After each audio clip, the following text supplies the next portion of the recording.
Bien, hermanos, el Señor les bendiga. Vamos a comenzar en oración antes de exponernos a la enseñanza de la confesión. Oramos. Dios Todopoderoso, Señor y Padre nuestro, te agradecemos, Dios mío, por tu bondad, por tu misericordia. Gracias, Señor, por estar un día más contigo. Gracias, Señor, por todo lo que tú nos has dado. Gracias por el sol, gracias por la temperatura que tenemos en estos días, Señor. Gracias, Dios mío, sobre todo por Cristo. Te pedimos que en esta hora, Señor, tu palabra nos ilumine. Tú, Señor, nos enseñes a través de ella y nos ayudes a glorificar tu nombre, tanto en nuestras mentes como en nuestras vidas, aplicando tu palabra. Te pedimos, Padre, que la enseñanza a la cual nos vamos a exponer, Señor, tenga este efecto sobre nosotros, que nosotros seamos iluminados para glorificarte a ti, Señor. En Cristo Jesús es que oramos y te damos gracias. Amén. Hermanos, les invito a que busquen en su confesión de fe, en el capítulo 8, que es el capítulo que hemos estado tratando en las últimas semanas. Vamos a buscar el párrafo 9.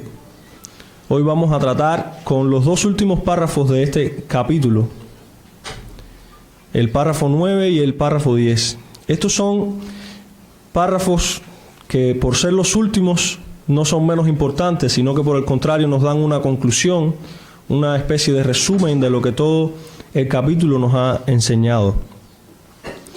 Y si ya tienen ahí en sus confesiones, de igual forma tenemos aquí en la pantalla este párrafo 9. Vamos a leer. Dice así: este oficio de mediador entre Dios y el hombre es propio solo de Cristo, quien es el profeta, sacerdote y rey de la iglesia de Dios, y no puede ni parcial ni totalmente ser transferido de él a ningún otro.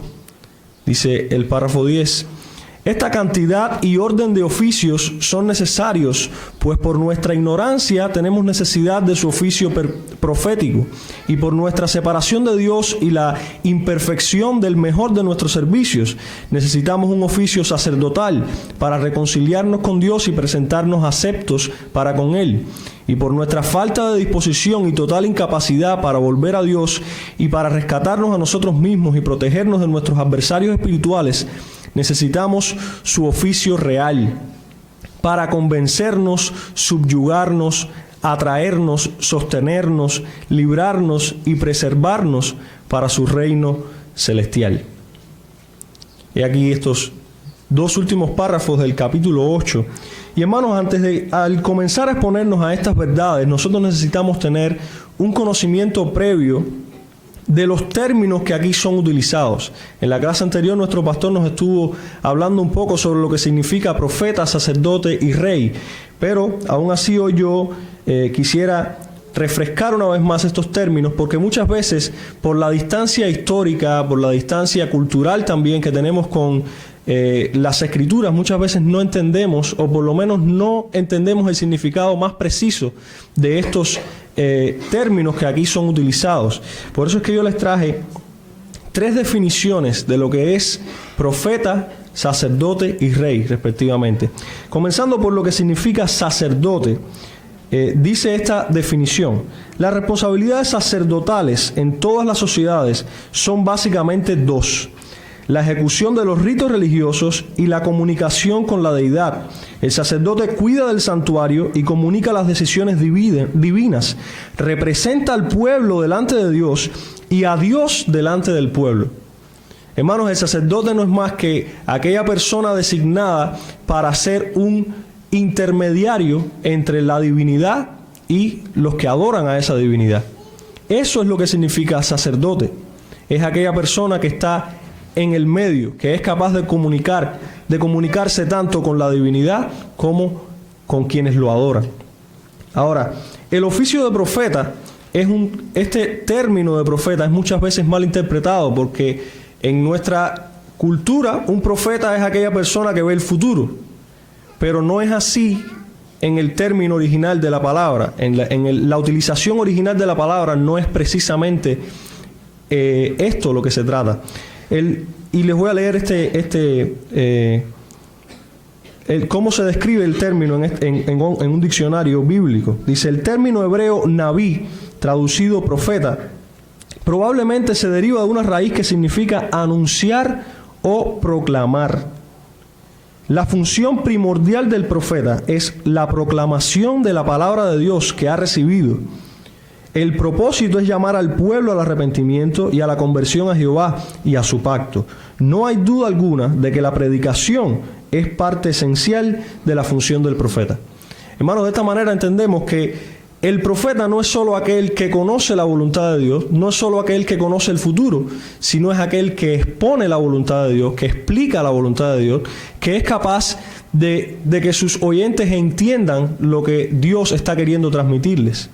Ahora, el oficio de rey, que igualmente es un poco distorsionado en nuestro tiempo, dice este diccionario, la idea de que se transmite con esta palabra en la Biblia se refiere a una persona que gobierna sobre una ciudad o país o reino con autoridad suprema.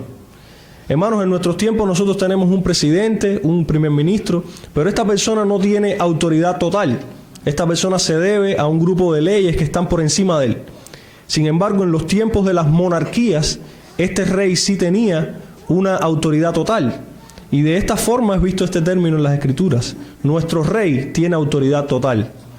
Y en el transcurso de la clase vamos a ir viendo otras cosas que se exigen de un rey, que no es solo el privilegio de la autoridad, sino que también este rey es alguien que tiene la responsabilidad de proteger a aquellos que están debajo de su autoridad.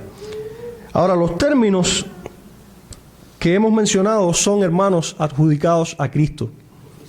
Estos oficios los cumple Cristo. En la clase de hoy vamos a ver de qué manera es que Cristo cumple estos oficios. Vamos a ver además, hermanos, por qué es necesario que Cristo cumpla con estos oficios. ¿Por qué es que nosotros necesitamos un profeta? ¿Por qué es que nosotros necesitamos un sacerdote? ¿Por qué es que nosotros necesitamos un rey? ¿Qué significa esto para nosotros? Esto precisamente es lo que vamos a aprender hoy a través de la enseñanza de la confesión de fe. Entrando ya en materia, vamos a leer una vez más este párrafo 9, que es el más corto, el más simple, y el texto que este nos sugiere. Dice así el párrafo nuevamente: este oficio de mediador entre Dios y el hombre es propio solo de Cristo, quien es profeta, sacerdote y rey de la iglesia de Dios, y no puede ni parcial ni totalmente ser transferido a ningún otro. Hermanos, básicamente lo que este párrafo está diciendo es que nadie más puede cumplir con estos oficios. Solo Cristo es profeta, solo Cristo es sacerdote y solo Cristo es rey. En el Antiguo Testamento nosotros vimos estos oficios como una sombra de lo que Cristo es. Ahora, en nuestros tiempos, hermanos, nadie puede ser profeta como lo es Cristo, porque nadie conoce la verdad como Cristo la conoce. Cristo dijo: yo soy la verdad. Nadie más puede ser sacerdote. ¿Por qué? Porque Cristo no solo es el mediador, sino que es también el sacrificio que provee de la conexión entre Dios y los hombres. Nadie más puede ser rey, porque Cristo es la cabeza de la iglesia. Él es nuestro Señor. Dice 1 Timoteo capítulo 2, versículo 5, porque hay un solo Dios y un solo mediador entre Dios y los hombres, Jesucristo, hombre.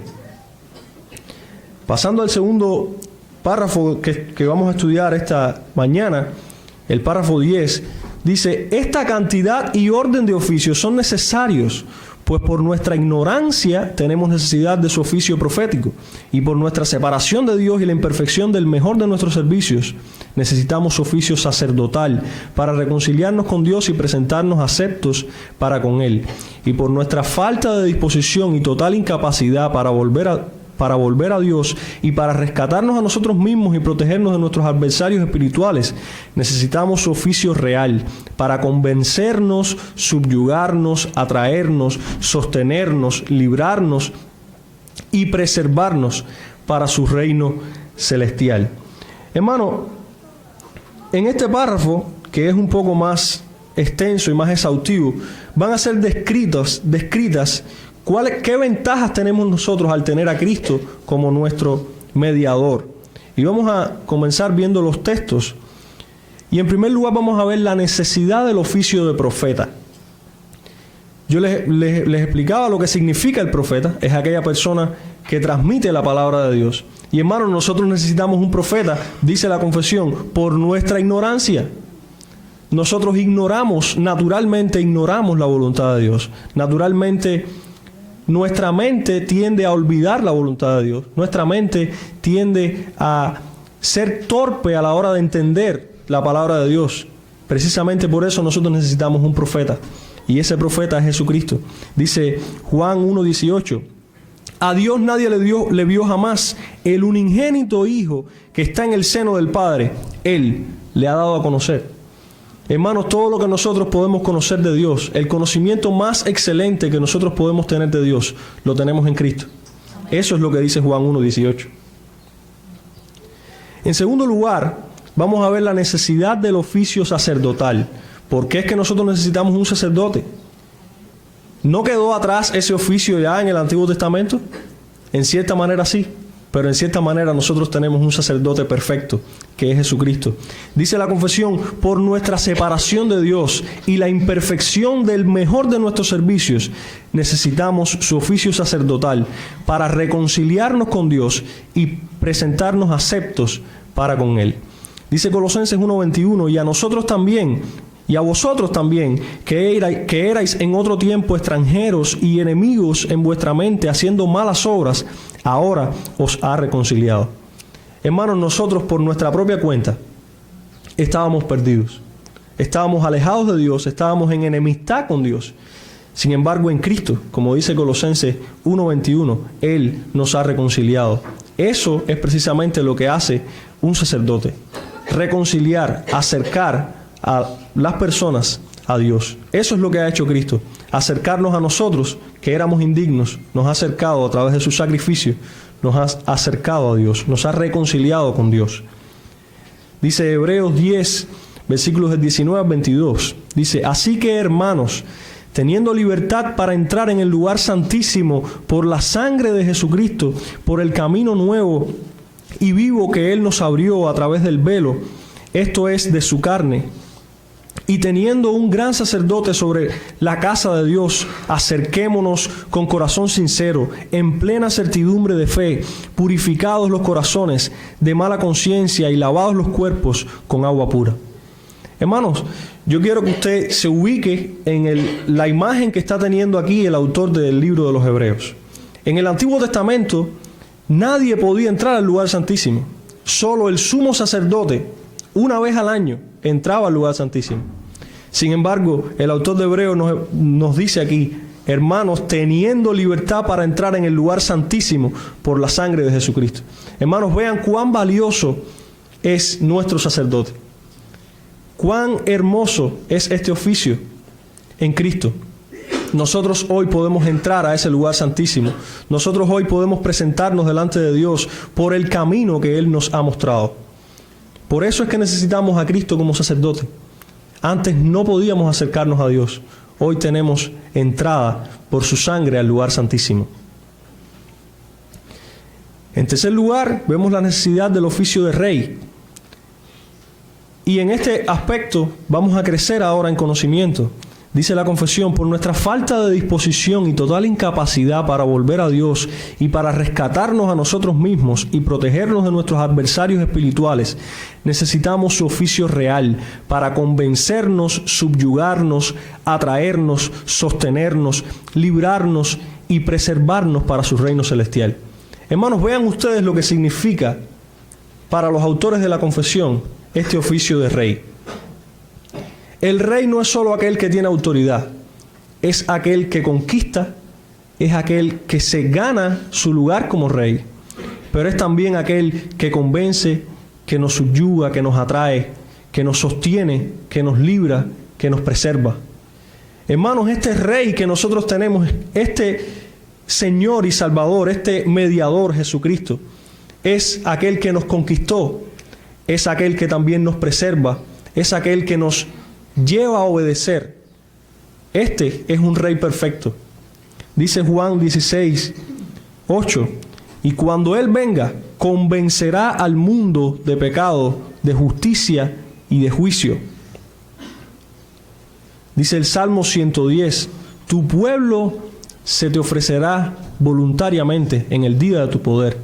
Y Lucas 1:74 y 75 dice que librados de nuestros enemigos sin temor les serviríamos en santidad y en justicia delante de Él todos nuestros días.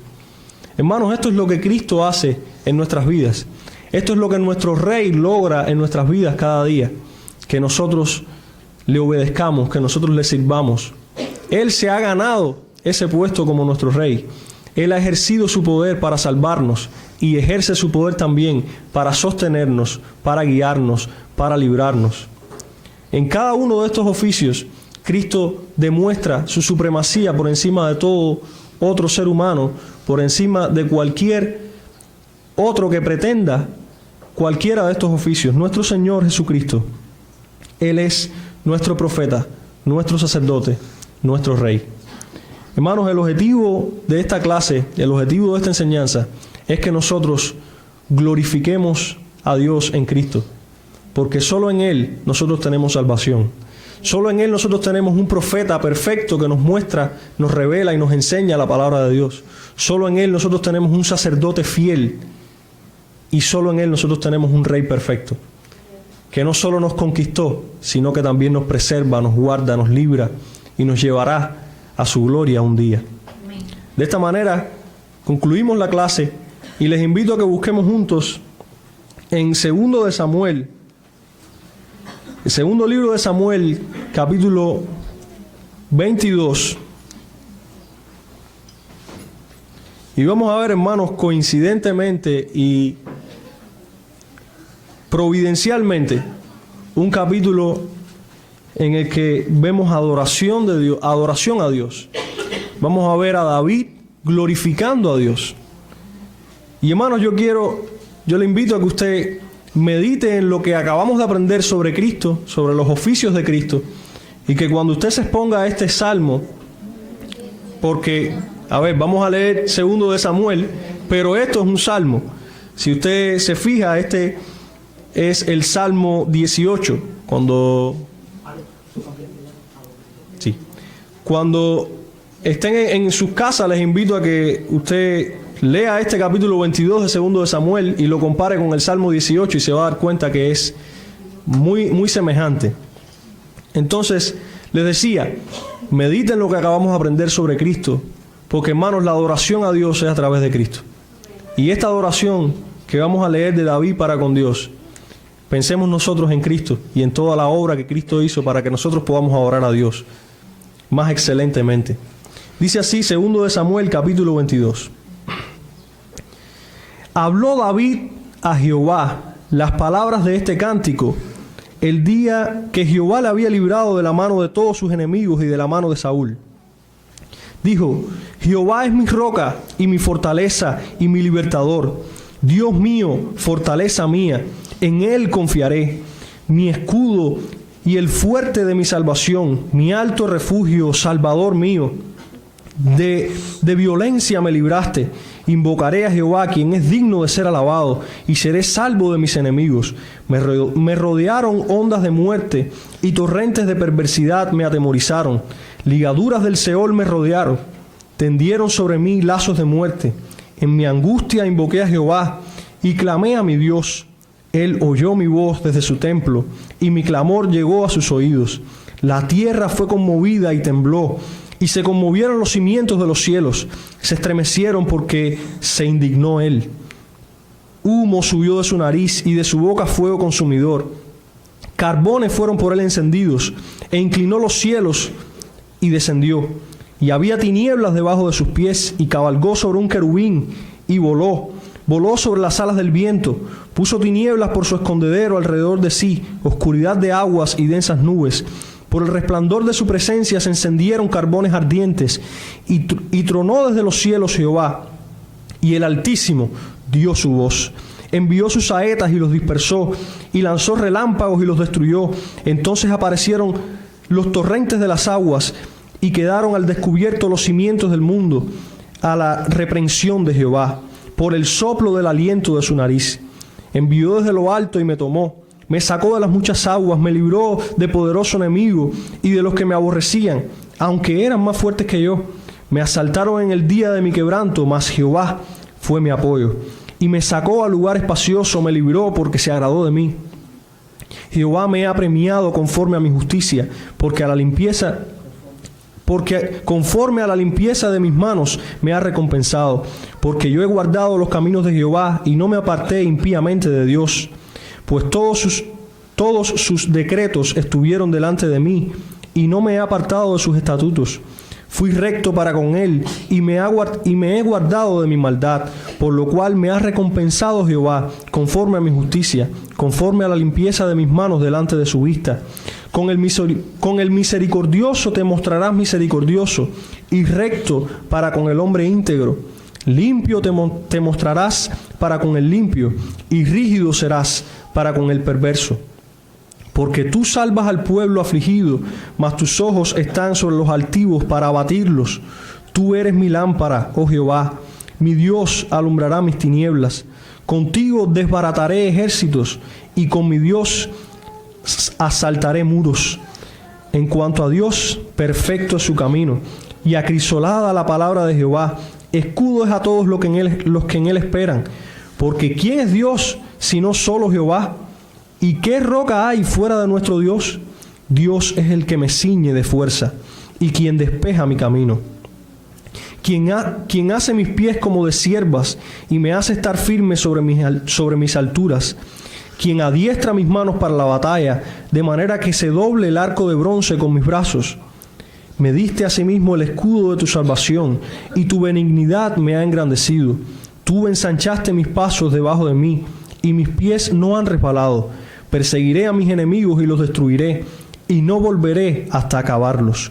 Los consumiré y los heriré, de modo que no se levanten, caerán debajo de mis pies. Pues me ceñiste de fuerzas para la pelea, has humillado a mis enemigos debajo de mí, y has hecho que mis enemigos me vuelvan las espaldas para que yo destruyese a los que me aborrecen. Clamaron y no hubo quien los salvase, aún a Jehová, mas no les oyó. Como polvo de la tierra los molí, como lodo de las calles los pisé y los trituré. Me has librado de las contiendas del pueblo, me guardaste para que fuese cabeza de naciones. Pueblo que yo no conocía me servirá. Los hijos de extranjeros se someterán a mí al oír de mí me obedecerán. Los extraños se debilitarán y saldrán temblando de sus encierros. Viva Jehová y bendita sea mi roca, y engrandecido sea el Dios de mi salvación. El Dios que venga a mis agravios y sujeta pueblos debajo de mí. El que me libra de enemigos y aún me exalta sobre los que se levantan contra mí. Me libraste del varón violento. Por tanto, yo te confesaré entre las naciones, oh Jehová, y cantaré a tu nombre. Él salva gloriosamente a su rey y usa de misericordia para con su ungido, a David y a su descendencia para siempre. Amén. Hermanos, cuán glorioso es ver esta adoración de David a Dios y ponernos nosotros en el lugar de David y ver cómo igualmente Dios ha destruido a nuestros enemigos. Como aprendíamos hace unos instantes, nuestro rey, nuestro sacerdote, nuestro profeta, Él ha destruido a todos nuestros enemigos. Él nos ha dado la victoria. En Cristo nosotros tenemos la victoria.